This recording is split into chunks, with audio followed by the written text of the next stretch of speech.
happening today. The Ottawa County Board of Commissioners expected to approve the budget for the next fiscal year. It's typically a relatively simple process, but the possibility of large cuts to the county's health department has made this a bit more complicated. 13 on your side's Trivia Gonzalez joins us live from the newsroom with more trivia. What do the proposed cuts look like? Yeah, Emily, government offices receive funding from a bunch of different pockets in order to pay for the services that they offer. But what's really been in the spotlight is the county's main pocket of money known as their general fund. Now, the health department originally asked for $6.4 million for the 2024 fiscal year, but at this point, it's being proposed that amount will be cut down by about more than 30% to $4.3 million. Now, this morning, the 2024 fiscal year budget is expected to be finalized, but as is tradition with some of the changes proposed by the Ottawa County Board of Commissioners, which are tied with the Political Action Committee Ottawa Impact, there will likely be much public comment. Now, that proposed $4.3 million amount is actually much larger than the original $2.5 million that was agreed on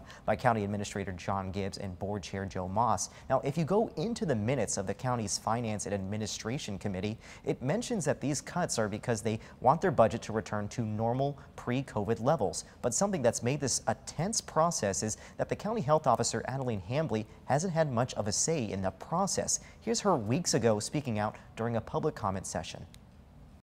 In some instances, you are literally taking services out of the mouths of children with these actions. This is not a return to pre-COVID budget levels, since it results in cuts to services and positions that existed pre-COVID.